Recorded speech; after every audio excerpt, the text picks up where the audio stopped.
Hey everyone, and welcome to part 2 of this Lego Builder app video. In the first one we were getting started with the API.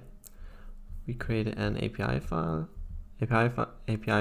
here to grab some different categories and parts. Now I want to get more into actually creating some UI.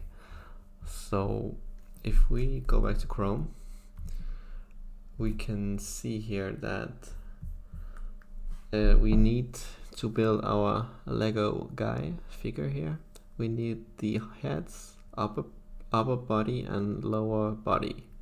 So we're going to be needing 59, 60 and 61. These three IDs, category IDs, okay?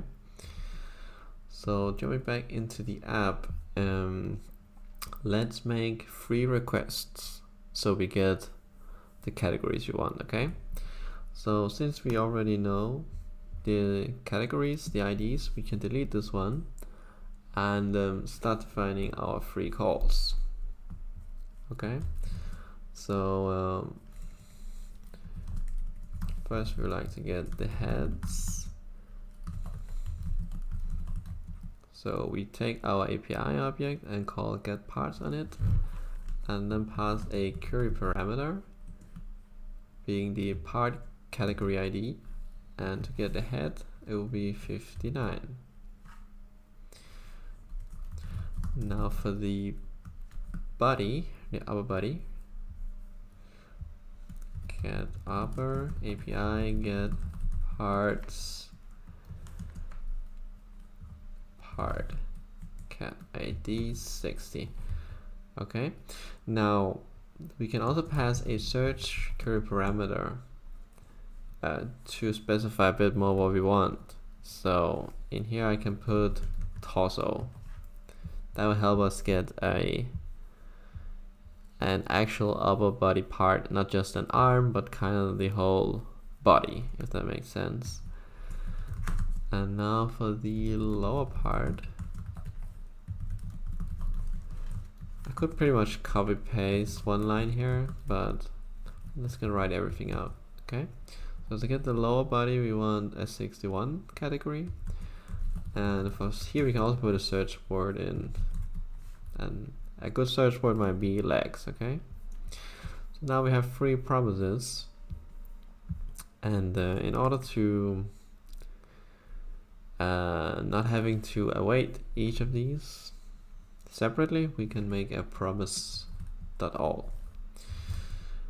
So let's do that. Promise.All. Promise.All takes an array of promises, so we just have to slot in our different promises here.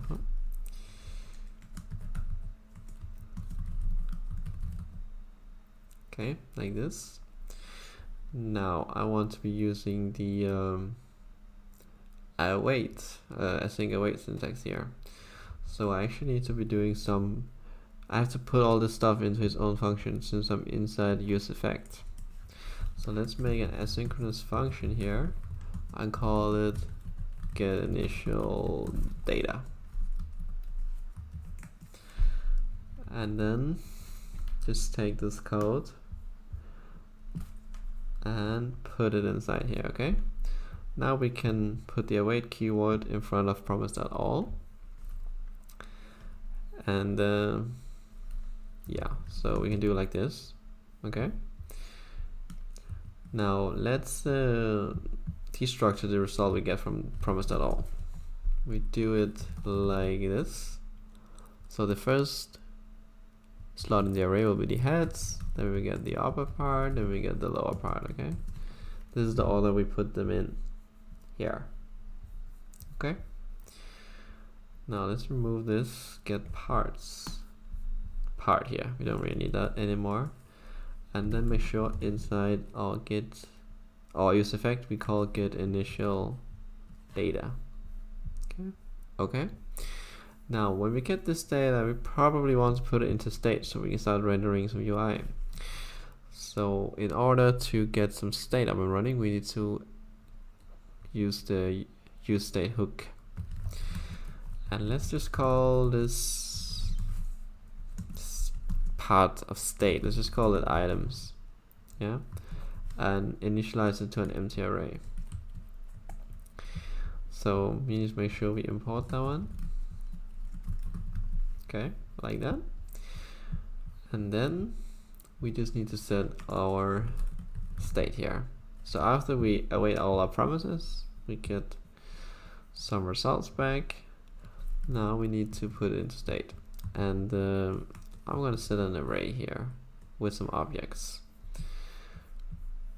Alright, so let's put some properties in here. So I don't want just the items we get back. I actually want to also have some extra properties. For example, a titles one. Title might be cool. Let's call the first one head. And now we get to our items. Now, here we just put heads, okay?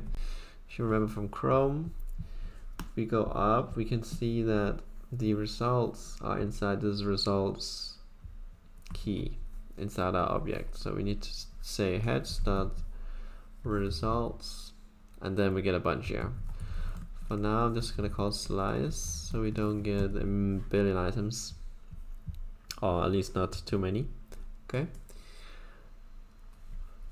And yeah, that would be all for now. If we copy paste this one, we can do this for the remaining. So heads, we can put in other, yeah. Then change this title to our body, and this heads we can change it to lower,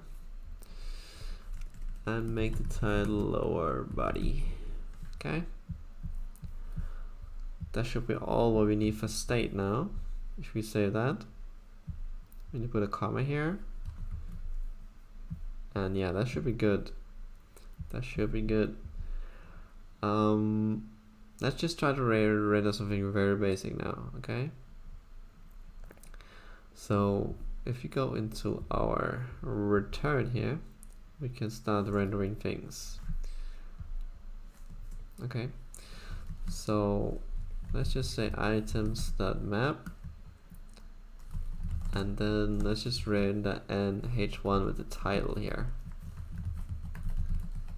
Okay, that would be something very similar example. Save it, go back to our browser, and then, oh, seems like we do indeed populate these fields. Okay, looks awesome. Now let's try to render out some items here. I might be interested to see the structure of these items, so we can try to console log heads here just to see how it looks. Yeah, so let's save it and go back. Now if we look for our results here, we can see that we do have a name here, and also we have a picture, part number, ID, and some stuff here. So the one that we probably want to be showing here is the image, to kind of get a graphical presentation of what we're working with. Yeah, so we have the title, that's good. Now let's render a div. Let's put it inside div, yeah. And next to this h1 we can render an image out. Let's just say image item dot, actually we need to do something else here. We need to also map over the different items. Okay, so let's say here item dot items map, and this is gonna be a Lego item. Let's just call Lego item. And then let's render out an image.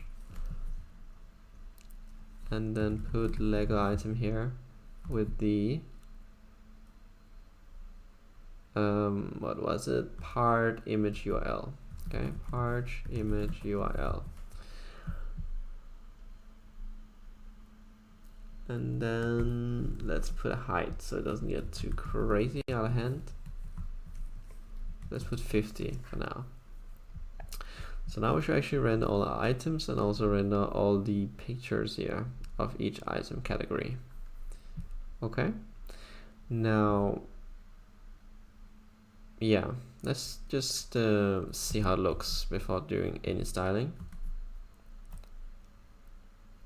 Okay. Okay, that doesn't look too bad. Okay, we get some images here, we get the title up here. Yeah, this looks good. So far so good, so far so good. Okay, excellent. That's all I wanted to show for this video. In the next part I will be implementing some functionality so we can start building our actual figure here. Okay, hope you enjoyed this video, and see you in the next one.